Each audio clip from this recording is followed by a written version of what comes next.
On the morning of the 27th of May 1541, an elderly lady was visited in her cell at the Tower of London and told that she was going to be beheaded. She had been housed in the tower for over 2 years and had seen her eldest son and heir go to the block 18 months earlier. Shockingly, her 10-year-old grandson was also imprisoned. This lady was Margaret Pole, formerly known as the Countess of Salisbury.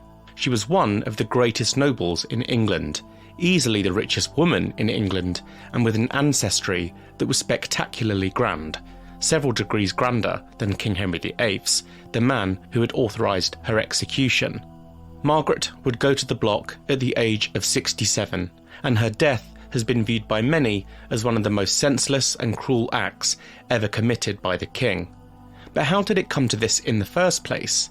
Just how did a woman, born all but a princess, eventually find herself executed as a traitor to the crown, a crown which by rights belonged to her family?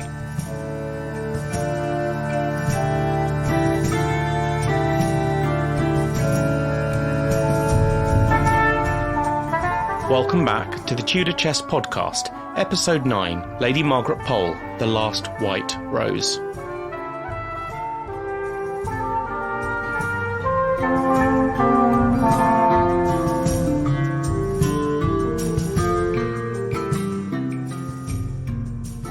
There can be little doubt that royal marriages, particularly in the Middle Ages, would often bring a semblance of stability to an otherwise volatile nation.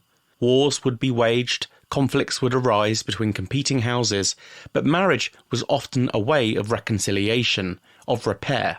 One of the most famous marriages in English history, made almost solely for the aim of ending a war, was that between Henry Tudor, later Henry VII, and Princess Elizabeth of York, the eldest daughter of King Edward IV and his scandalous queen, Elizabeth Woodville.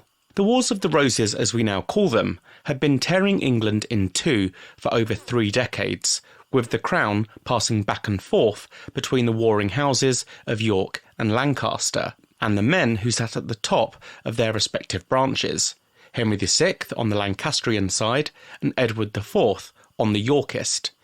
These two colossal noble houses were cadet branches of the House of Plantagenet, and whilst we refer to this strife as the Wars of the Roses, at the time it was known as the Cousins' War, for the two sides were indeed cousins, having descended, like much of the nobility of England, from King Edward III.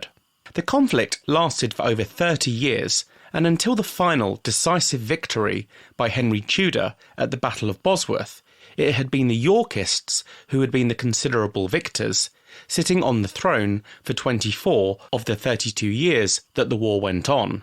It is likely that the House of York could have gone on for many more decades, perhaps even centuries, for they were unbelievably fertile.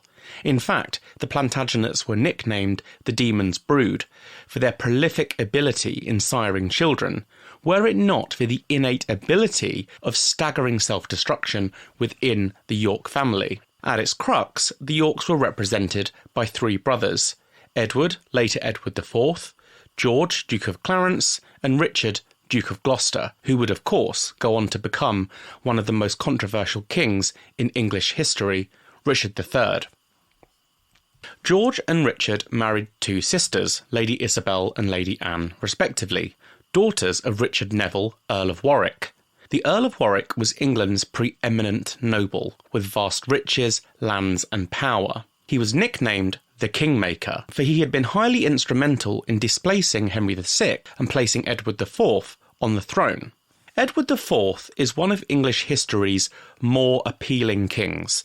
I certainly have a big soft spot for him, but his clandestine marriage to Elizabeth Woodville, whilst a love match, or at least a lust match that turned to love, did have massively far-reaching consequences for Edward and his heirs, and most notably it infuriated the Earl of Warwick, who had been negotiating a marriage between the king and Bona of Savoy, which would have been a highly advantageous marriage for England. When Edward revealed to his stunned court that he was married to Lady Elizabeth Grey, née Woodville, a widow whose husband had died fighting against the Yorks, it caused major embarrassment for Warwick. Soon he rebelled against Edward IV and was joined in the rebellion by the king's own middle brother, George.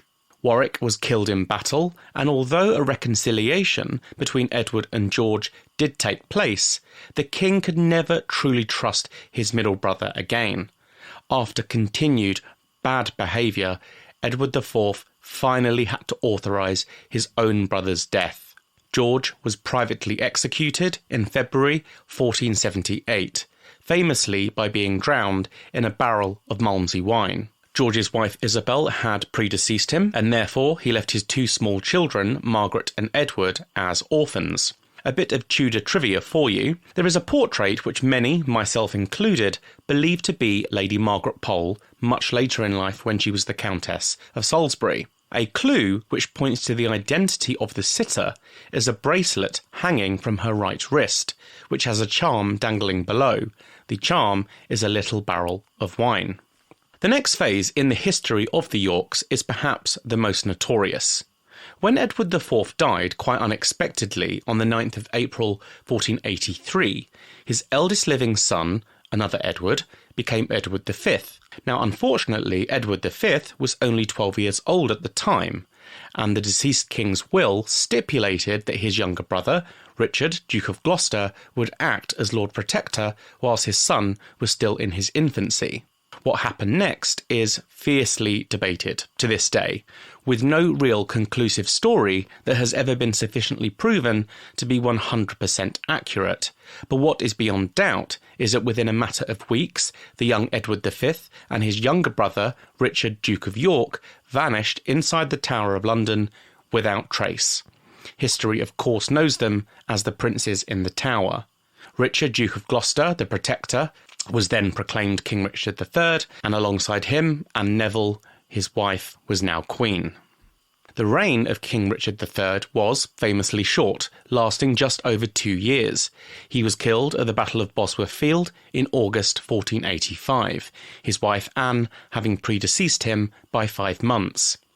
His rule was ultimately overthrown by the machinations of two highly formidable women, Elizabeth Woodville, the widowed Queen Consort of Edward IV, and Lady Margaret Beaufort, a great-granddaughter of John of Gaunt, the fourth son of King Edward III, and therefore an ardent supporter of the old Lancastrian faction. Elizabeth and Margaret brokered a marriage alliance between Elizabeth's eldest daughter, who was now the Yorkist heir by primogeniture, and Margaret's only son, Henry Tudor. In one marriage, the rival houses of Lancaster and York were finally united.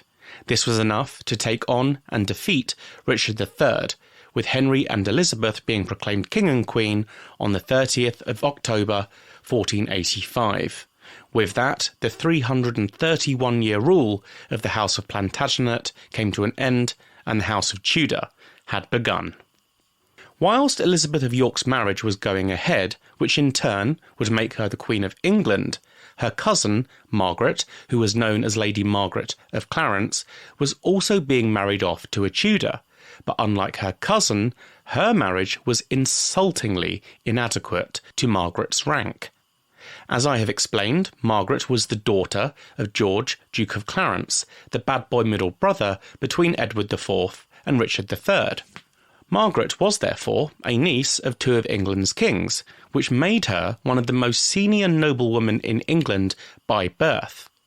Naturally, once the Tudors took over, the York princesses, of which there were many, had to be married off to neutralise them as threats, and their husbands ideally had to be loyal Tudors whom Henry VII and his domineering mother, Margaret Beaufort, could control.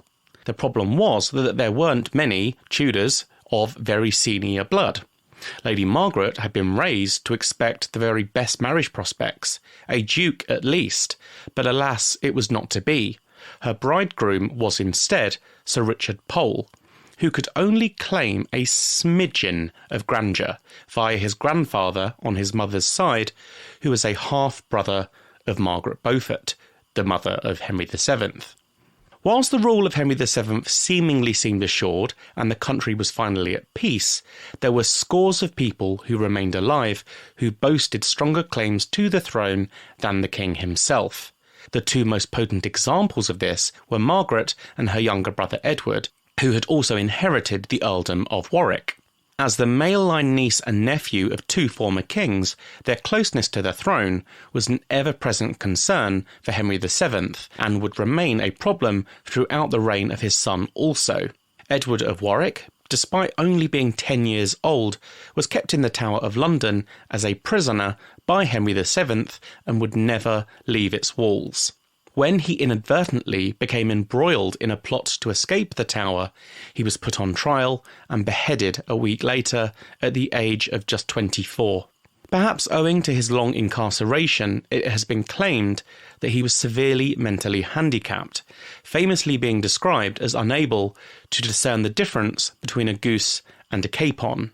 There was an altogether more sinister driving force behind his death, though, for it was made clear that claimants to the throne had to be neutralised in response to growing pressure from Ferdinand and Isabella of Spain. They had agreed to a marriage contract between their daughter Catherine to Prince Arthur, Henry VII's heir, but would only allow her to make the journey to England once threats to what would eventually, everyone hoped, be her husband's throne were removed. Another Tudor fact for you, whilst I think of it, Catherine of Aragon was also a descendant of Edward III, and on closer inspection, rather hilariously, she had a better claim to the throne of England than Henry VII, and therefore her two husbands, Prince Arthur and later Prince Henry, who would become Henry VIII. Now, despite the fact that Margaret's brother had therefore been killed in part to assure Catherine's safe conduct to England, it did not stop the two women actually developing a lifelong friendship, for Sir Richard Pole was named as guardian to Prince Arthur, and as his wife, Margaret would join her husband and the young royal couple in the Welsh marches, which as Prince of Wales, Arthur oversaw. Whilst Margaret's marriage to Sir Richard Pole did not bring her grandeur or riches, it did provide stability, which, in a life that had been quite volatile until this point, was probably welcome. It also gave her a full nursery, for they would have 5 children together, 4 sons, Henry, Arthur, Reginald and Geoffrey, and a daughter, Ursula. Sadly for Margaret, Sir Richard died in 1505, while she was heavily pregnant with his final child, Geoffrey, their youngest son, leaving Margaret to raise the 5 children with basically zero income.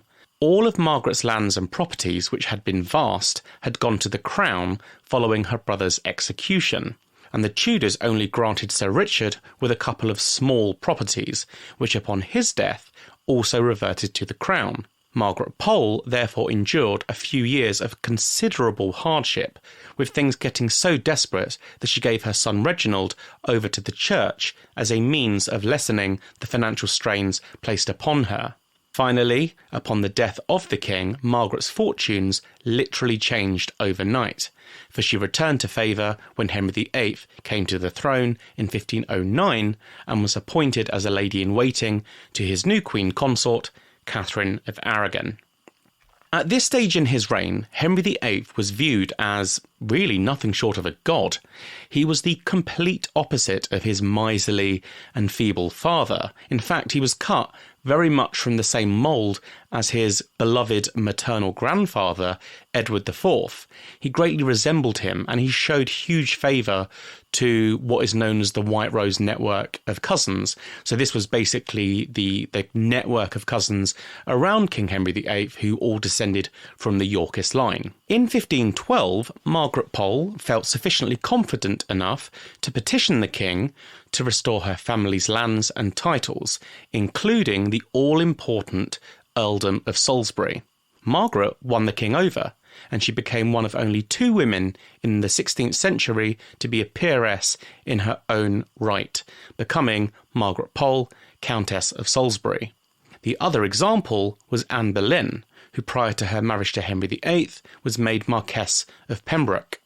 As Countess of Salisbury, Margaret managed her lands well and was soon the 5th richest peer in England, a list in which she was the sole female entrant.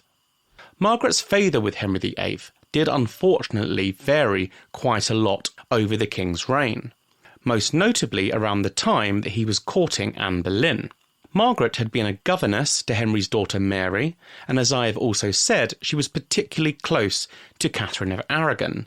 Naturally, she therefore held significant distaste for Anne Boleyn.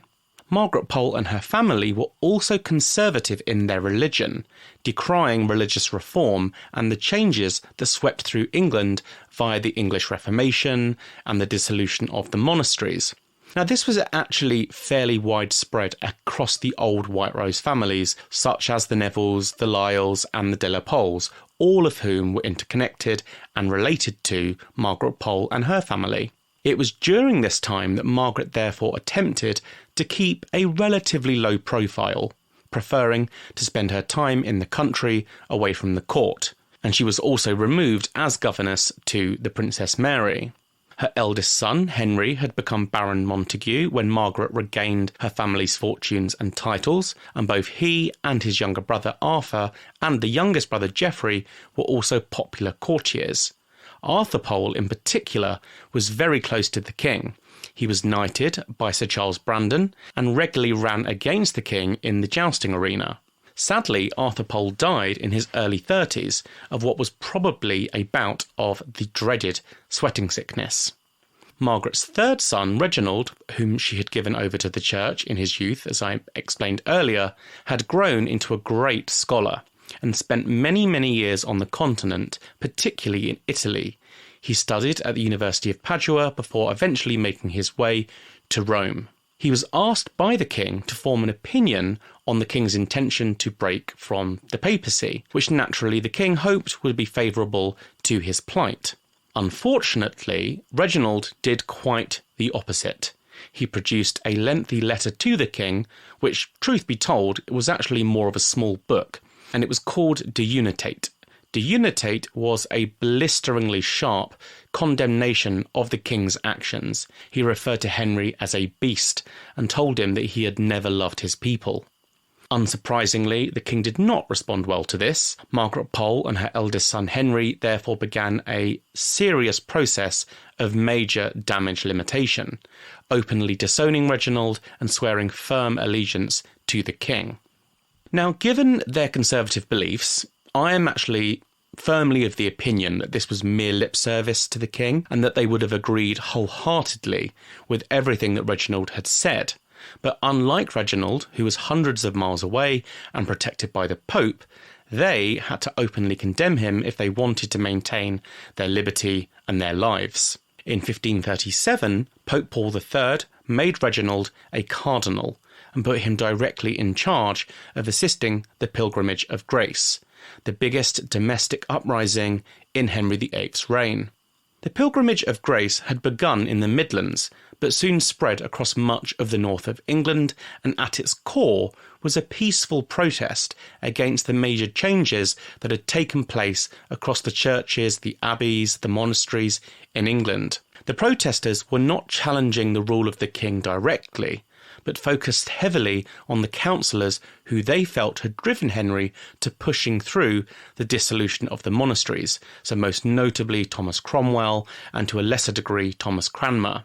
Both Henry and Geoffrey Pole were ordered to provide men from their retinues to fight against the rebels, which the two men hoped would counterbalance the activities of Reginald, who was planning to do the polar opposite. In the end, the rebellion was crushed before Reginald could even muster troops. However, despite the Pole family's assurances of their loyalty to the king, they did maintain regular contact with Reginald throughout this time.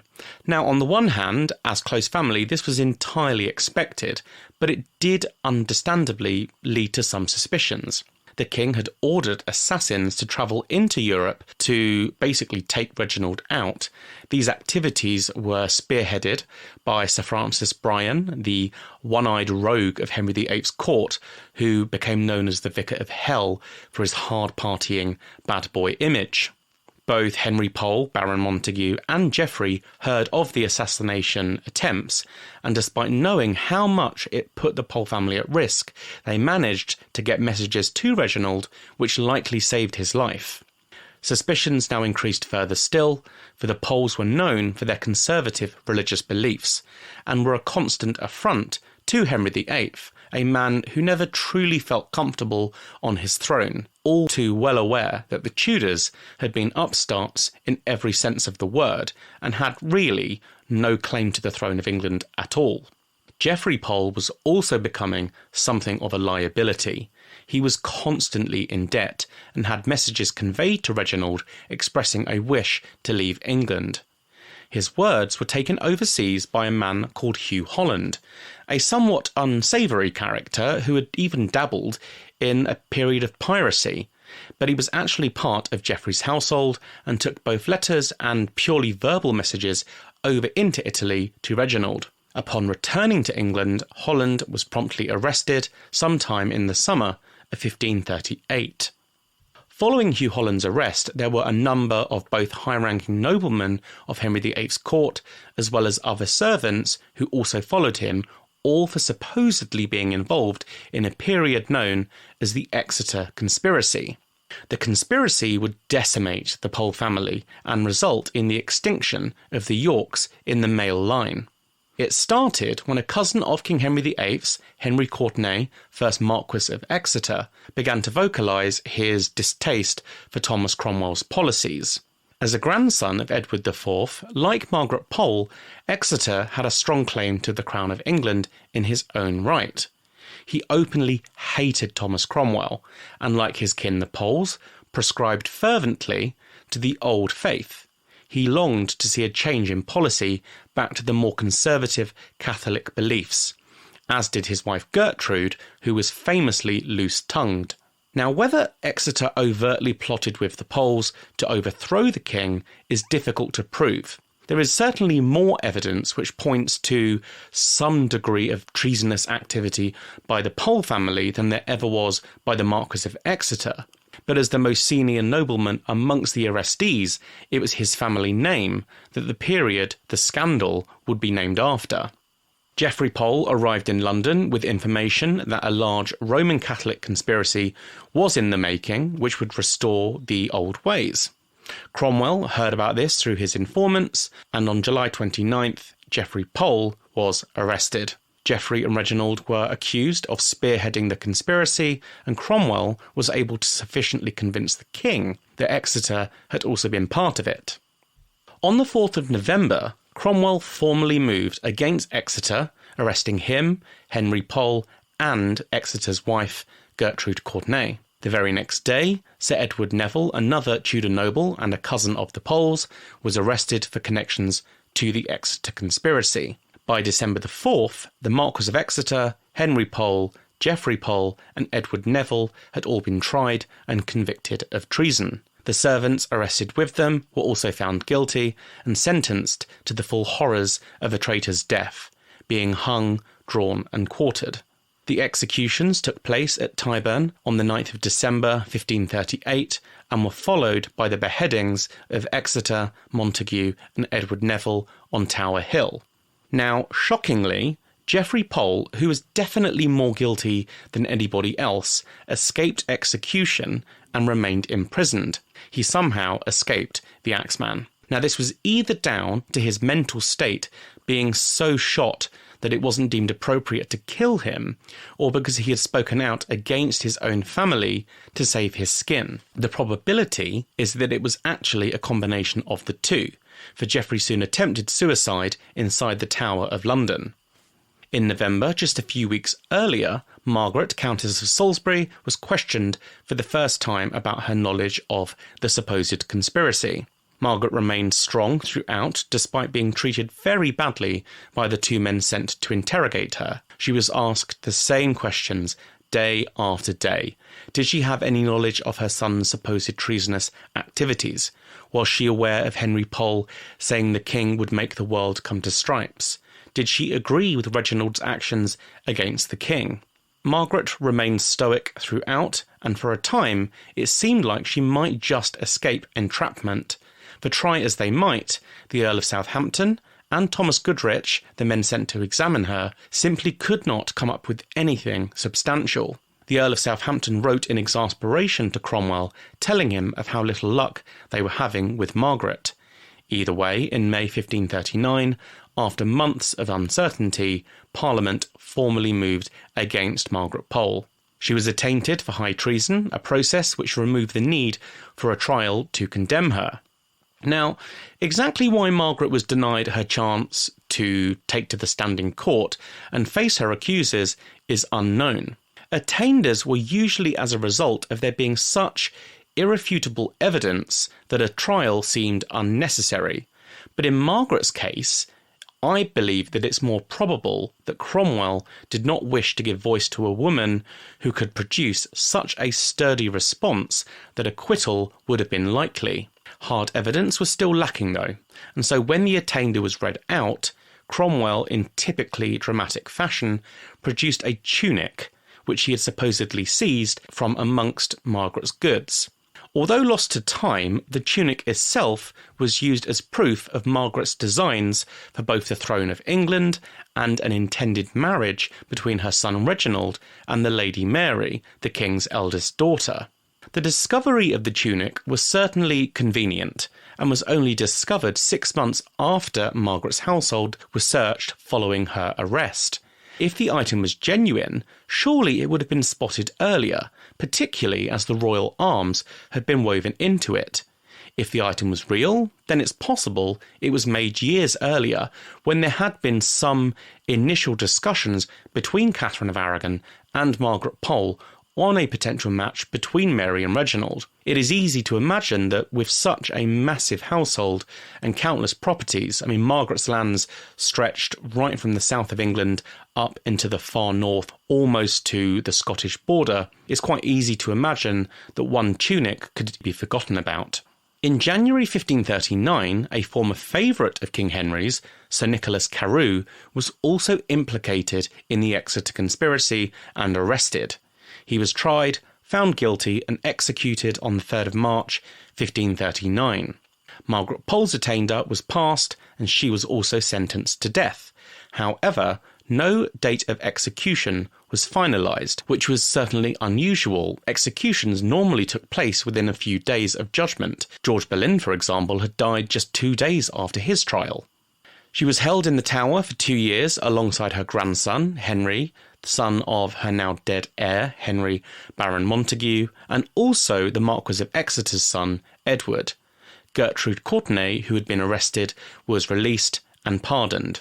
Despite Margaret's imprisonment, the king supported her financially, and she was given an extensive grant of clothing in March of 1541, which very likely came via Queen Catherine Howard, who had shown some distress about the elderly countess's plight. When the king and his teenage bride decided that they would travel to the north of England on a progress, he finally gave the order for the remaining prisoners under a death sentence in the Tower to meet their fate. On the morning of the 27th of May 1541, Margaret Pole, as she was now known, she was stripped of her countess title, was informed that she would be executed within the hour. She told her captors that no crime had been put to her and refused to acknowledge that she was guilty of anything. No scaffold was prepared, and instead Margaret was escorted from her chambers out onto Tower Green, where a low wooden block was placed directly onto the ground outside. This was a woefully ill-prepared and humiliating spectacle for Margaret to endure. At 67, she was elderly by the standards of the time, and likely wouldn't have lived much longer anyway. And yet here she was, a countess of royal blood, having to basically lie down on the stone floor to await the swing of an axe. Margaret's execution has become infamous for its supposedly bungled nature. What we can say for definite is that the executioner brought in was not the regular Tower headsman, for he had joined the king in the journey to the north of England, and so instead a youth was brought forward with little to no experience. In the story, which is very likely made up, Margaret supposedly ran around a scaffold, refusing to be killed, resulting in the overcome executioner literally hacking her to bits. Now, as this account is the only one which mentions a scaffold, and the fact that Margaret, by this point, she was elderly, she'd been imprisoned for a couple of years, she was likely very weak, it just doesn't seem logical that she would have had the strength or even been so bold as to run around a scaffold, being hacked apart. She was, for all of the drama that had ensued, still a very high member of the nobility, and she knew what was expected of her at such a moment. I think we can ultimately discount the authenticity of this story. In all probability, Margaret's death was simply a very badly botched execution. Margaret's remains were then buried in the chapel of St Peter ad Vincula within the Tower of London. Her bones were uncovered during the reign of Queen Victoria. She was buried next door to the remains of Lady Jane Boleyn, Lady Rochford, the sister-in-law of Anne Boleyn, who famously was beheaded alongside Catherine Howard. The remains of Margaret Pole were described as being of above average height and belonging to a woman of considerably advanced years. Margaret's grandson would disappear in the Tower of London, becoming, in many ways, the third prince in the Tower. Margaret Pole was later beatified as a Catholic martyr by Pope Leo XIII on the 27th of December 1886. She is commemorated each year on the date of her execution in Catholic churches across the globe. Whether there was any truth in the Exeter conspiracy is difficult to prove. My first book comes out next summer, and it tells the story of the Pole family in their entirety, and naturally the Exeter conspiracy and the fall of the Pole family makes up a huge part of the story. Now, I'm not going to share all of my findings here, because naturally they're going to be in the book, but what I will say is that there was certainly some degree of evidence which implicated some members of the Pole family in having committed treason as dictated by the laws of the time. Margaret herself, it is my belief, was not directly involved. The treatment that she endured continues to be viewed as one of King Henry VIII's most senseless and cruel acts, but equally there are always two sides to every story, and the actions of those she loved best would play as big a role in what brought the family down as the men who oversaw their destruction. And to discover what I mean, you will have to purchase my book next summer, Henry VIII and the Plantagenet Poles, The Rise and Fall of a Dynasty, which is coming out in July 2024. Next week, I'm thrilled to say that I'm going to be welcoming my first guest onto the podcast. Gareth Streeter, a fellow historian who runs the popular Royal History Geeks Instagram and Twitter account, is coming on to discuss his book about Prince Arthur. Thank you for listening to this week's episode of the Tudor Chess podcast. I also release a weekly bonus episode each Tuesday via my Patreon account, patreon.com/the Tudor Chest, or you can access this via Apple Podcast subscriptions. A big thank you to my patrons and subscribers. Thank you all, and speak soon.